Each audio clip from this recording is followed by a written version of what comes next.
Assalamualaikum warahmatullahi wabarakatuh. Perkenalkan, nama saya Labibah Rahmatika, NIM 367. Pada kesempatan kali ini, kelompok kami akan membahas bab 5 mengenai konsep dasar. Halo, nama saya Diovani Denirama Rustiana, NIM 2017 343. Assalamualaikum warahmatullahi wabarakatuh. Perkenalkan, nama saya Sami Bobia Tanto, NIM 2017 346.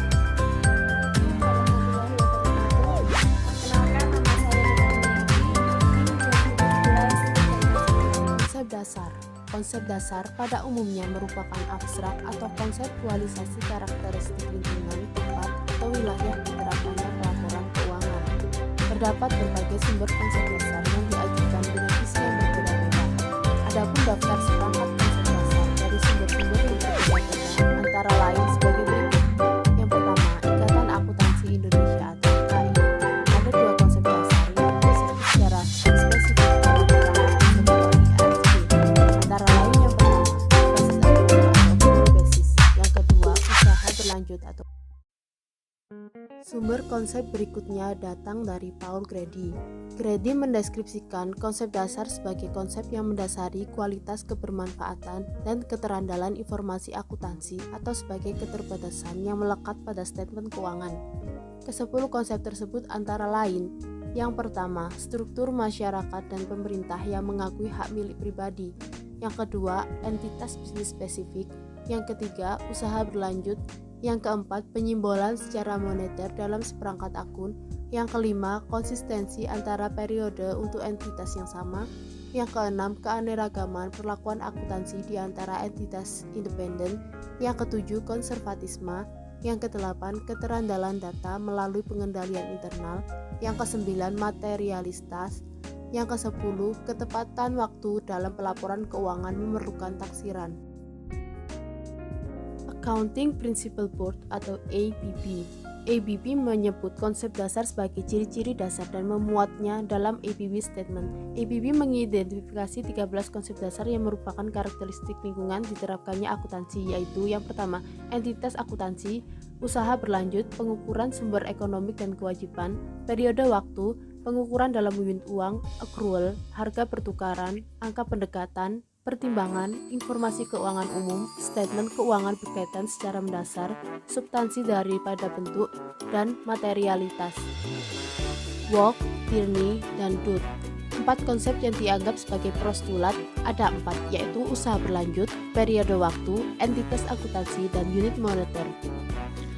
Yang selanjutnya ada Anthony, Hawkins, dan Merson. Konsep dasar 1-5 dikategorikan sebagai pelanda statement posisi keuangan atau neraca. Sedangkan konsep dasar 6-11 dikategorikan sebagai pelanda statement laba rugi. Patton dan Littleton. Konsep dasar yang dikemukakan oleh Patton dan Littleton pada tahun 1970 merupakan konsep dasar yang dikenal sebelum sumber-sumber yang disebut sebelumnya. Berikut konsep dari Patton dan Littleton. Yang pertama, ada entitas bisnis atau kesatuan usaha. Yang kedua, kontinuitas kegiatan usaha. Yang ketiga, penghargaan sepakatan. Yang keempat, kos melekat. Yang kelima, upaya dan capaian hasil. Yang keenam, bukti terverifikasi dan objektif. Yang ketujuh, ada asumsi. Beberapa daftar di atas menunjukkan bahwa terdapat perbedaan tentang apa yang dimaksud sebagai konsep dasar oleh berbagai sumber. Perbedaan dapat terjadi karena perbedaan persepsi berbagai sumber tentang faktor lingkungan atau karena perbedaan pendefinisian, makna, atau status konsep sebagai konsep dasar. Bisa diperhatikan pada gambar 5.1. Di sini menunjukkan perusahaan sebagai suatu kesatuan atau badan usaha ekonomik yang berdiri sendiri, bertindak atas namanya sendiri, dan kedudukannya terpisah dari pemilik atau pihak lain yang menanamkan dana dalam perusahaan. Dan kesatuan ekonomik tersebut menjadi pusat perhatian atau sudut pandang akuntansi. Batas kesatuan. Batas kesatuan usaha dari segi akuntansi bukanlah kesatuan yuridis atau hukum, melainkan kesatuan ekonomik. Yang selanjutnya, pengertian ekuitas. Ekuitas atau modal merupakan utang atau kewajiban perusahaan kepada pemilik. Yang selanjutnya, pengertian pendapatan. Pendapatan adalah aliran aset masuk yang terjadi karena perusahaan menjual barang atau menyerahkan jasa. Pengertian biaya. Biaya sebagai penurun aset menyebabkan timbulnya kewajiban.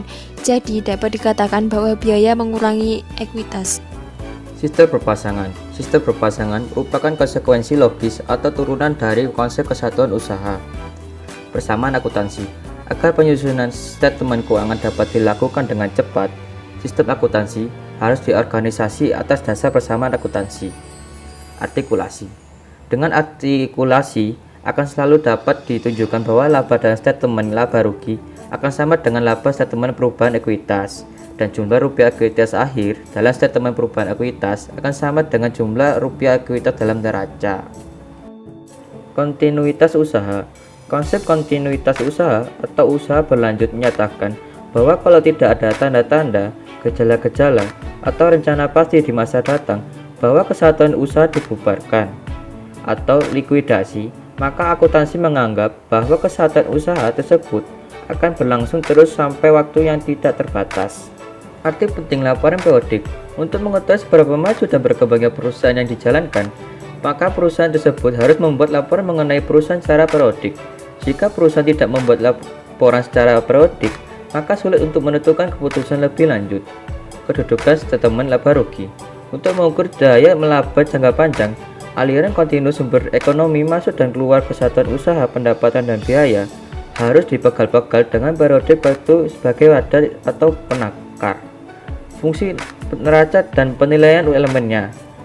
Neraca berfungsi untuk menunjukkan potensi jasa yang dimiliki atau dikuasai kesatuan usaha untuk menghasilkan pendapatan dalam periode-periode berikutnya.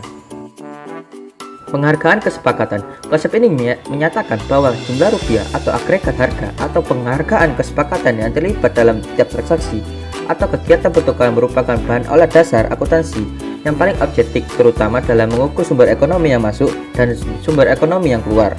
Sebagai konsekuensi, elemen-elemen atau pos-pos pelaporan keuangan diukur atas dasar penghargaan kesepakatan tersebut. Dasar dibalik kos.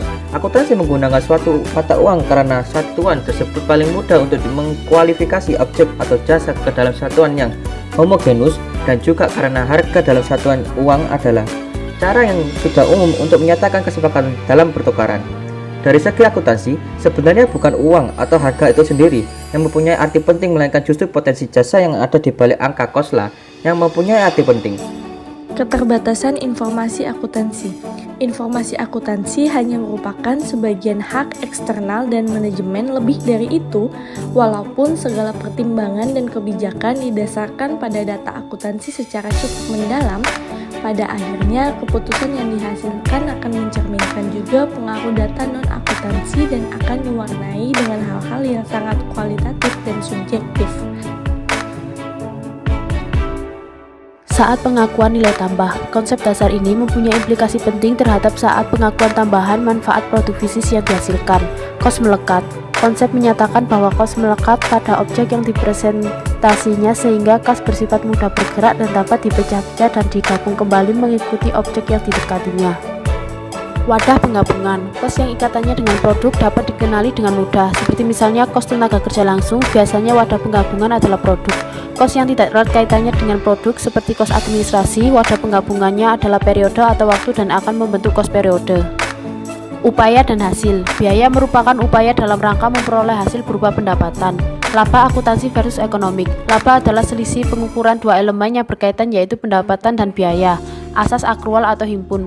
Asas akrual adalah asas dalam pengakuan pendapatan dan biaya yang menyatakan bahwa pendapatan diakui pada saat hak kesatuan timbul lantaran penyerahan barang atau jasa ke pihak luar, dan biaya diakui pada saat kewajiban timbul dikarenakan penggunaan sumber ekonomi yang melekat pada barang dan jasa yang diserahkan tersebut.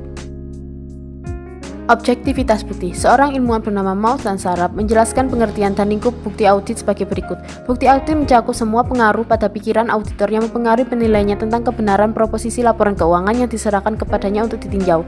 Objektivitas relatif. Konsep objektivitas dalam penciptaan data akuntansi adalah objektivitas yang disesuaikan dengan keadaan yang ada pada saat penentuan fakta, bukan objektivitas mutlak. Objektivitas dan keterverifikasian jangka panjang. Untuk dapat dinyatakan sebagai aset yang harus dilaporkan oleh kesatuan usaha, suatu aset tidak harus memiliki kesatuan usaha tetapi cukup dikuasai. Asumsi. Ada 6 asumsi yang menjadi landasan penalaran dalam pemilihan konsep yang relevan, antara lain kontinuitas usaha, periode 1 tahun, kos sebagai bahan olah, daya beli uang stabil, tujuan mencari laba, konsep dasar lain. Pengakuan hak milik pribadi. Konsep ini menyatakan bahwa pengakuan hak milik pribadi harus dilindungi atau diakui secara yuridis. Tanpa konsep ini, kesatuan usaha tidak dapat memiliki sumber ekonomi atau aset. Konservatisme. Konservatisme adalah sikap atau aliran dalam menghadapi ketidakpastian untuk mengambil tindakan atau keputusan atas dasar munculan yang terjelek dari ketidakpastian tersebut. Manfaat konsep dasar. Sebagai landasan konsep dasar berfungsi, yang pertama, landasan penalaran pada tingkat perekayasaan. Yang kedua, untuk menentukan konsep, prinsip, metode, atau teknik yang akan dijadikan standar bagi penyusun standar.